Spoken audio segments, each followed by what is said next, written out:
কৃষ্ণ ভক্তি কথাৰ ৰাশিফললৈ আপোনালোকক স্বাগতম জনাইছোঁ। অহা 1 মাৰ্চত শ্ৰী শ্ৰী মহাশিৱৰাত্ৰি আৰু 18 মাৰ্চত শ্ৰী শ্ৰী কৃষ্ণৰ দৌল উৎসৱ উদযাপন হ'ব। সকলোকে সশ্ৰদ্ধ প্ৰণাম জনাই তুলা ৰাশিৰ জাতকসকলৰ 2022 বৰ্ষৰ মাৰ্চ মাহৰ ৰাশিফল আপোনালোকলৈ লৈ আহিছোঁ। মাৰ্চ মাহটোত তুলা ৰাশিৰ জাতকসকলে জ্যোতিষীয় দৃষ্টিভংগীৰে কেনেদৰে চলিলে খুব ফল পাব জানোৱা হওক। প্ৰথমে জানোৱা হওক শুভ ৰং কি হ'ব। এই মাহটোত বগা ৰং আপোনালোকৰ বাবে শুভ হ'ব। গ্ৰহৰ গোচৰ অনুসৰি মাৰ্চ মাহত তুলা ৰাশিৰ অধিপতি আৰু অষ্টম ভাৱৰ অধিপতি গ্ৰহ শুক্ৰ 27 ফেব্ৰুৱাৰীৰ পৰা 30 মাৰ্চলৈ চতুৰ্থ ভাৱ মকৰ ৰাশিত অৱস্থান কৰি থাকিব। একাদশপতি ৰবি 14 মাৰ্চৰ পৰা পঞ্চম ভাৱ কুম্ভ ৰাশিত থাকি 15 মাৰ্চত মীন ৰাশিলৈ প্ৰৱেশ কৰিব। নৱমপতি আৰু দ্বাদশপতি বুধ গ্ৰহ 6 মাৰ্চৰ পৰা 23 মাৰ্চলৈ কুম্ভ ৰাশিত অৱস্থান কৰি থাকি 24 মাৰ্চত মীন ৰাশিলৈ অৰ্থাৎ ষষ্ঠ ভাৱলৈ প্ৰৱেশ কৰিব। দ্বিতীয়পতি আৰু সপ্তমপতি মংগল 6 এপ্ৰিললৈ চতুৰ্থ ভাৱ মকৰ ৰাশিতে অৱস্থান কৰি থাকিব। মাৰ্চ মাহত তুলা ৰাশিৰ স্কুলীয়া ল'ৰা ছোৱালীসকলৰ বাবে অত্যন্ত শুভ মাহ।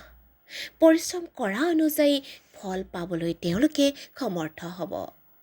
কন্যা শিশুক পচন্দ অনুযায়ী খুৱাওক নহ'লে গিফ্ট দিয়ক, তেতিয়া অত্যন্ত শুভ আপোনালোকৰ বাবে হ'ব। এই মাহটোত আপোনালোকৰ ঘৰুৱা কাম কাজত বেছিভাগ সময় অতিবাহিত হ'ব।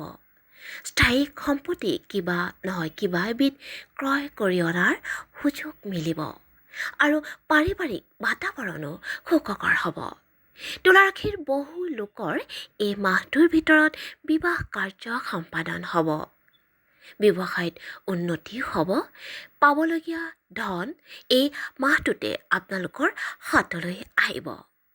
চাকৰিয়ালসকলৰ কাৰ্যালয়ত মন বহোৱাত অসুবিধা পাব। বহু তুলা ৰাশিৰ জাতকৰ এই 1-2 বছৰৰ ভিতৰত প্ৰেমত নিৰাশা আহিছে আৰু যিসকলে প্ৰেমাস্পদৰ সৈতে ইতিমধ্যে কোৰ্ট মেৰেজ কৰি বিয়া ফিক্স কৰি থৈছে তেওঁলোকৰ ঠিকেই থাকিব। 15 মাৰ্চৰ পিছত পিতৃ বা পিতৃস্থানীয় ব্যক্তিৰ সৈতে মতৰ বিৰোধ ঘটিব। এই সময়ছোৱাত পিতৃৰ স্বাস্থ্যৰ প্ৰতিও সতৰ্ক থাকিব লাগিব। এই মাহটোৰ ভিতৰত ফুৰা চকা হ'ব। দূৰৈ কোনো ঠাইলৈ গৈ সজীৱ হৈ অহাৰো সুবিধা ওলাব। এই মাহটোৰ ভিতৰত 1, 2, 3, 7, 10, 11, 14, 15, 19, 20, 23 আৰু 24 মাৰ্চ এইকেইদিন কাম কাজৰ ক্ষেত্ৰত সময় অনুকূল থাকিব আৰু 5, 6, 10, 11, 19 আৰু 20 মাৰ্চ এইকেইদিনত খৰচ বাঢ়িব। ভক্তি কথাৰ ৰাশিফলৰ যোগেদি তুলা ৰাশিৰ 2022 বৰ্ষৰ ফেব্ৰুৱাৰী মাহৰ ৰাশিফল আপোনালোকলৈ আগবঢ়ালোঁ। অহা মাহত পুনৰ লগ পোৱাৰ প্ৰতিশ্ৰুতিৰে আজিলৈ ইমানতে অন্ত পেলাইছোঁ আৰু আমাৰ বিচাৰসমূহ যদি গ্ৰহণযোগ্য বুলি ভাবে তেনেহ'লে আমাৰ চেনেলটো ছাবস্ক্ৰাইব, লাইক আৰু কমেণ্ট কৰিবলৈ নাপাহৰিব। কৃষ্ণ